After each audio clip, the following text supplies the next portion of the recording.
Shooting start हो चुकी है, क्या कहना चाहेंगे फिर तो? सबसे पहले इन चैनल के देखने वाले जितने भी श्रोता हैं सबको पैर छू के प्रणाम कर रहा हूँ। बड़ा मज़ा आ रहा है कि सबसे बड़ी चीज़ है कि प्रयागराज जो जगह है वो आस्था का परिकाष्ठा है। कहीं ना कहीं यहाँ जिधर जाइए उधर बहुत पहले सिनेमा हो गया होता है। मुझे लगता है कि राजा बाबू सिनेमा जो बनी थी उसका हीरो पहले मैं ही था, लेकिन टाइमिंग उनकी मिली नहीं, उनका डेट हुआ नहीं। तब तक मेरी डेट कहीं लड़ गई तो मैं कहीं ना कहीं मैं बोला कि सर आप आगे कर लीजिएगा, तो उस सिनेमा का हिस्सा में नहीं बनाने, तो शायद मुझे लगता है कि बहुत पहले ही अमरपाली जी का और मेरा जोड़ी आया होता। लेकिन फिर उसके बाद सुजनी बनी नहीं हम दोनों की।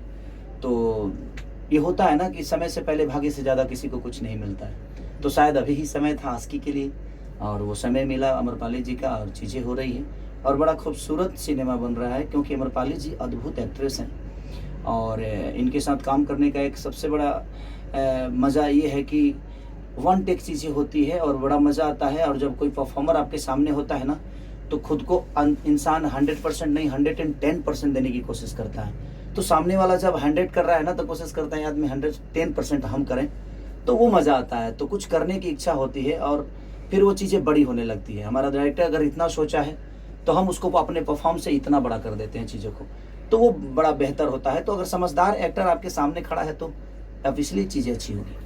पहले आपके साथ काजल राघवानी की चर्चा थी आस्की के लिए, लेकिन अभी नहीं ऐसा तो कुछ नहीं था, कोई साइन ही नहीं हुआ था। सब चीज़ें अपने लेवल पे थी, क्योंकि हमारी कहानी फाइनल नहीं हुई थी और चीज़ें था तो शायद उनका भी कहीं सिनेमा था, उनका भी डेट का पंगा था और मेरा डेट इधर था उनका और उनके पास डेट शायद नहीं था। तो फिर हम लोगों ने अमरपाली जी को साइन किए। शायद हमारे प्रोड्यूसर का जो इच्छा था और डायरेक्टर का भी इच्छा था कि एक हमें जो करेक्टर है उसमें एक छोट जाति का करेक्टर है और उसमें फिट बैठना भी चाहिए। सिनेमा के हिसाब से करेक्टर होता है तो शायद चीज़ें वो लोगों को अच्छी लगती है और ये बेहतर सिनेमा होगा। आज की किस प्रकार की फिल्म होगी? देखिए कहीं ना कहीं एक जातिवाद जो सबको घेर के रखा है और वो चीज़ें जब सिनेमा आएगी तो हम बताएंगे रंजन भी आपको, क्योंकि वो एक अलग लेवल का आस्की है।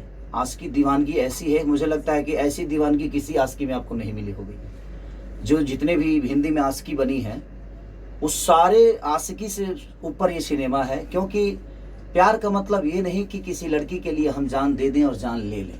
प्यार का मतलब ये होता है कि एक समाज को भी आईना मिले और उस प्यार के बदौलत सिर्फ उसी को नहीं सबको सम्मान मिले। तो ये एक सिनेमा है कि समाज को भी एक सम्मान की तरफ ये सिनेमा लेकर जाएगा और एक अपने जिससे वो प्यार करता है उसको भी लेकर जाएगा। अच्छा खेसारी जी, एक बात बताइए कि भोजपुरी फिल्मों के इस दौर में 20 साल तकरीबन 20 साल हो गए, लेकिन वो आज तक स्थापित नहीं हो पाया। जैसे साउथ की इंडस्ट्री स्थापित है, बंगाल की इंडस्ट्री स्थापित है, आज मराठी फिल्मों की स्थापित हो गई। तो क्या कारण है कि हम लोगों की इंडस्ट्री स्थापित नहीं हो पा रही है? सबसे बड़ी चीज़ जानते हैं क्या है? उसमें कोई दोषी नहीं है और सब दोषी हैं। हमारे कहने का मतलब कि हमारी संख्या तो ज़्यादा है बट हम रिस्क लेना नहीं चाहते। हमारे पास मल्टीप्लेक्स नहीं है, हमारे सिनेमा को बढ़ावा नहीं मिलता है। दूसरी चीज़ कि हम अच्छी कहानियों पे काम नहीं करते। ऐसा नहीं है रंजन भैया, आप देखिएगा हमारी कई सारी मूवियाँ आई है, मेहंदी लगा के रखना, संघर्ष, आपके बागी, मैंने बहुत ऐसी सारी चीज़, साजिद चले ससुराल, जान तेरे नाम, मैंने लहू के दो रंग से लेकर मैंने जितनी भी कई सारी फिल्में, कुल्ली। तो जब कहानी पे काम होती है तो हमारी ऑडियंस हमें वो मोहब्बत देती है, बट हमें सिर्फ काम ही करना है, हमें कहानी पे वर्क नहीं करना है तो फिर कोई मतलब नहीं है।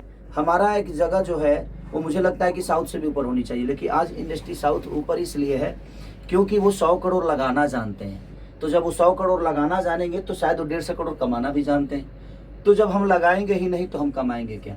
और हमारे यहाँ 15 दिन में जब कहानी बन जाएगी तो सर कहाँ से वो अच्छी बन पाएगी? उसके लिए 15 महीना लगाना पड़ेगा आपको कहानी पे, आपको मैं कहीं ना कहीं गाने पे।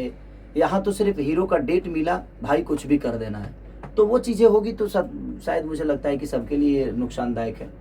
तो मैं आज की डेट में खुद ही कोशिश करता हूँ, खुद ही सोचता भी हूँ और कहीं ना कहीं हमारी सोच कामयाब भी होती है। तो मुझे लगता है कि सोचने की ज़रूरत है और हर डायरेक्टर को सोचने की ज़रूरत है कि अगर वो कहानी अच्छा लिखेगा, कहानी कुछ नई ताज़ा होगी, उससे समाज को अगर कुछ मिलेगा तो शायद हमारी भी कहानी, हमारी भी सिनेमा बड़े लेवल तक पहुंचेगी। और मैं इसमें नेताओं को भी दोष नहीं इसलिए नहीं दे सकता कि अगर आप उस लेवल की सिनेमा बनाएंगे, जैसे कि मेरी मेहंदी 3 अभी रिलीज हुई तो कई मल्टीप्लेक्स में लगी और बड़े अच्छे रिस्पॉन्स रहे उसके। तो मुझे लगता है कि अगर अच्छी सिनेमा हम बनाएंगे तो उसका भी भविष्य बनेगा, और आज नहीं तो कल हमारी समाज उसको देखेगी। तो कहीं ना कहीं फैक्टर हर आदमी है, उसमें मैं भी फैक्टर हूँ, डायरेक्टर भी फैक्टर है, प्रोड्यूसर भी फैक्टर है, डिस्ट्रीब्यूटर भी फैक्टर है, और सरकार भी फैक्टर है। इसमें ऑडियंस का 1% का दोष नहीं है। अगर हम जो हिसाब की चीज़ें देंगे, मुझे लगता है उसी हिसाब से ऑडियंस हमें प्यार देगी। अच्छा, पहले भोजपुरी फिल्मों का सबसे बड़ा मार्केट बिहार है, उसके बाद उत्तर प्रदेश है। तो पहले शूटिंग होती थी मुंबई में, फिर गुजरात में, अब ज़्यादातर शूटिंग हो रही है यूपी में। बिहार में क्यों नहीं हो रही है? देखिए, बिहार में नहीं होने का कारण व्यवस्था वो बिहार में नहीं मिल पा रहा है। और सब्सिडी, मान के चलिए कि जो लोग हैं कि कुछ सब्सिडी से सरकार का हेल्प मिल जाता है, तो उनका शूटिंग का खर्चा, जो होटल का खर्चा, जो वहाँ पे बिल पे कर रहे हैं, आज यहाँ खाने का खर्चा, होटल का खर्चा, गाड़ी का खर्चा, तेल का खर्चा, क्रेन का खर्चा, मैंने जो चीज़ें खर्चा होता है, तो कहीं ना कहीं सरकार उसको हेल्प कर देता है। तो सब्सिडी का जो जरिया है यूपी सरकार का, वो काबिलियत तारीफ़ है, और इसके लिए मैं धन्यवाद देना चाहता हूँ इस सरकार को, जिन्होंने सब्सिडी का दौर चलाया। और हर आदमी आज सब कहीं ना कहीं, कुछ जो फिल्में टूटती थी, जो प्रोड्यूसर बर्बाद हो जाते थे, तो कहीं ना कहीं सब्सिडी के आसरा से लोगों को बचे ना बचे, लेकिन वो बर्बाद नहीं हो पाते हैं, तो फिर आगे हिम्मत करके वो चीज़ें बनाते हैं। अगर बिहार में भी सब्सिडी का अगर दौर चल गया, तो शायद मुझे लगता है कि बिहार में भी सारे लोग शूट करेंगे। अगर वो व्यवस्था उस टाइप की हो गई, तो शायद क्यों नहीं बिहार में शूटिंग होगी। सर, आपके पास एक आरोप लग रहा है, कुछ लोग सोशल मीडिया पे कह रहे हैं कि आप जिन बच्चों को गोद लिए हैं उनकी फीस नहीं दी जा रही है। तो इस पे पढ़ना भैया ने ऑलरेडी लाइव किया है, अखिलेश जी ने भी किया है, तो आपकी तरफ से क्या मैसेज है? देखिए, मैं कितनों को गोद लिया हूँ और कितनों को क्या जाता है नहीं जाता है, ये मुझे पता है, और मेरा ज़मीर जानता है। मुझे किसी को सफाई देने की ज़रूरत ही नहीं है कि कौन मेरे पीछे क्या गेम कर रहा है, नहीं कर रहा है। आज मैं जो पहल स्टार्ट किया, आज हर आदमी पहल कर रहा है ना, गरीबों को खाना देना, कपड़ा देना, घर देना, या गरीबों को गोद लेना। इससे खेसारी से पहले तो किसी स्टार ने नहीं की थी। जी बिल्कुल सही बात है। आज तक भोजपुरी इंडस्ट्री में पहला तो आदमी हूँ नहीं मैं जी, लेकिन मैंने स्टार्ट किया लोगों को दान करना, लोगों का हेल्प करना, लोगों के दुख में जाना, लोगों के दुख का हिस्सा बनना। तो आज सब लोग उस दुख का हिस्सा बन रहे हैं, तो मेरी तो जीत है ना। जी। अब लोगों को लगता है कि क्या है क्या नहीं, तो वहाँ वो स्कूल जानता है कि मैं क्या देता हूँ, और वो मास्टर जानता है। हमें कहने का मतलब कि अगर ऐसे ही लोग बदनाम करते रहेंगे, तो शायद मुझे नहीं लगता कि फिर दोबारा कोई हेल्प करने की कोशिश करेगा। मैं उन परिजनों से भी कहूँगा कि अगर किसी को लगता है, ये बताइए, आज उस लड़कों को मैंने सहारा दिया तभी तो ये विवाद हुआ। जी। अगर मैं नहीं गया होता और मैं उस जगह का हिस्सा नहीं बना होता, तो शायद ये विवाद भी नहीं होता। जी। तो मैंने हेल्प करने की कोशिश की, लेकिन कुछ लोग हैं जो बड़े प्यारे लोग हैं, ऐसा नहीं कि वो भी अच्छे इंसान हैं। सबको मेरी तरफ से शुभकामना है कि उनको जितना बदनाम करने का लगता है वो मुझे करके दिखाएं। मुझे रोकने के लिए बहुत पावर चाहिए, क्योंकि मैं एक सच्चा इंसान हूँ और मैं हमेशा सच्चाई की तरफ रहता हूँ। 6 महीना में अच्छी बताइए कि 6-7 महीने से तो स्कूल ही बंद है, जी। तो कहाँ फीस दूँ? मैं ऐसे रोड पे फेंकते रहूँ फीस? बिल्कुल सही बात है। फीस तो आज 7-8 महीने से स्कूल हर जगह बंद है, जी। तो कहीं ना कहीं हम रोड पे फीस फेंकते तो नहीं रहेंगे ना। जी। मेरा मानना, जिनको जो बोलना है बोले, जिनको काम नहीं है सर वो क्या करेगा? कोई तो काम कर रहा है। आज बताइए कि मेरे पीछे कोई बोल रहा है तो बुरा कैसे है? बसर तो ठीक है, उसका काम है बोलना। मैं अपने चीज़ों को ऐसा थोड़ी है जो उसके कहने से मैं किसी को हेल्प करना बंद कर दूंगा। जितना लोगों को बोलता है, कम से कम ये देख कर लोग आज दान तो करने लगे, नहीं तो कोई दान तक नहीं करता था। कलाकार को किसी पब्लिक से लेना देना ही नहीं होता था सर। जिस तरीके से आप बाढ़ पीड़ितों को मदद करते हैं, ठंडी में कंबल बांटते हैं, और तो उन लोगों के लिए क्या मैसेज जो गलत तरीके से आपको प्रमोट करते हैं, एक तरीके से बदनाम करने की कोशिश करते हैं? ऐसे बताइए, गलत तरीके से प्रमोट करने वाले तो 1 ही 2 लोग होंगे, जी। लेकिन मुझे प्यार करने वाले करोड़ों में हैं। जी। तो मैं उन 2 लोगों के बातों को लेकर मैं करोड़ों का हेल्प करना बंद कर दूं, ये तो मेरे नेचर में नहीं है। कि 2 लोग, देखिए हाथी हूं मैं और मैं चलूंगा और मुझे कोई रोक ही नहीं सकता। बाकी जो भौंकने वाले हैं भौंके, मुझे कोई फर्क नहीं पड़ता। इसलिए फर्क नहीं पड़ता क्योंकि मैं उनके लिए सोचता ही नहीं। मैं सोचता उनके लिए हूँ जिन्होंने मुझे मोहब्बत देकर यहाँ तक बढ़ाया है। तो मैं चंद चीजों के लिए, जो मेरे बारे में क्या बोल रहा है, मैं तो सर न्यूज ही नहीं देखता, मैं फेसबुक तक नहीं चलाता। कुछ लोगों ने मेरा नंबर वायरल कर दिया, तो मैं वो नंबर ही दूसरे मोबाइल में डाल के उस मोबाइल को बंद कर दिया।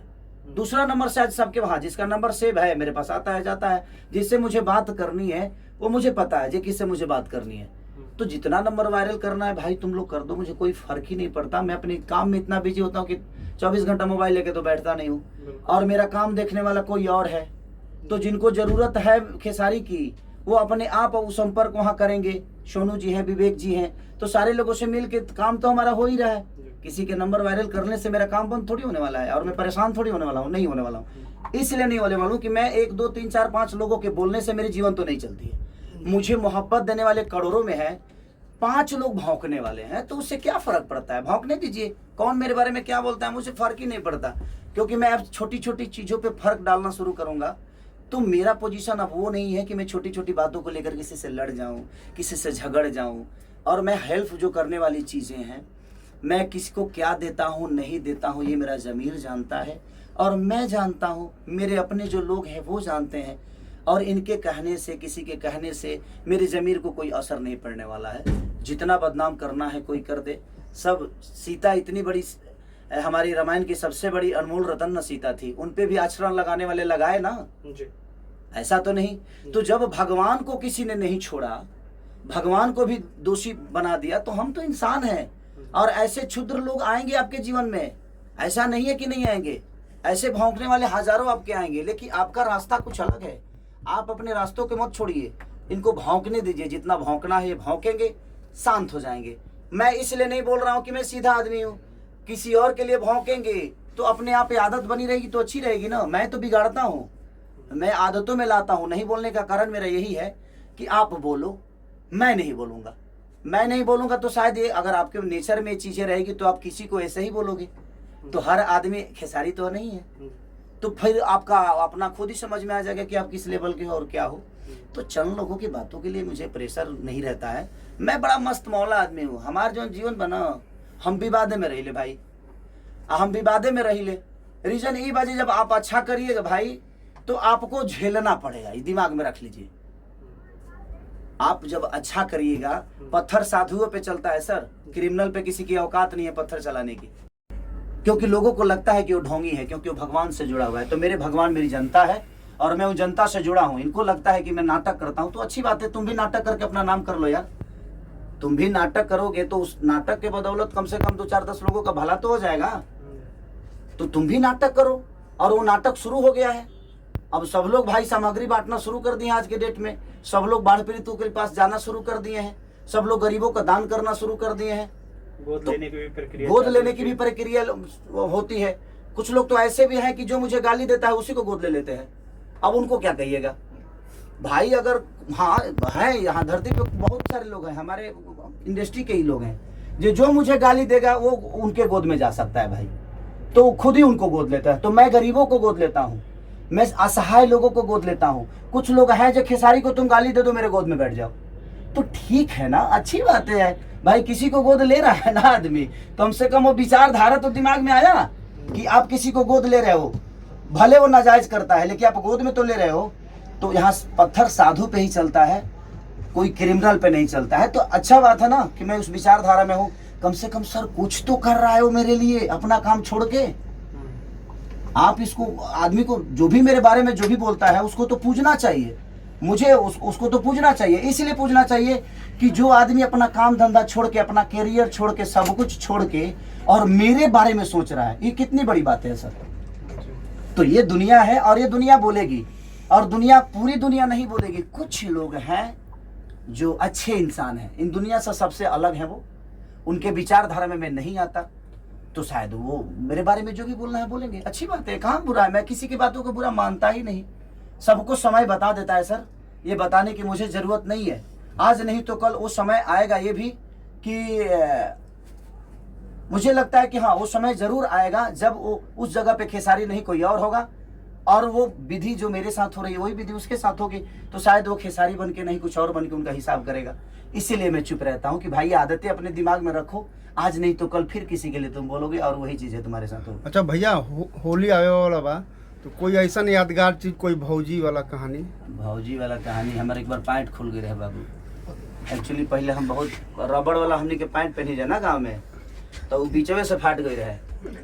पैंटवा बीच से फाट गई रहे, हम अंगना में गनी तो बिछलहर रहे, आ जब अंगना में गनी बिछलहर रहे ना तले गोड़वा हमार स्लिप कैलस आ दोनों साया खानी ऊपर हो गई।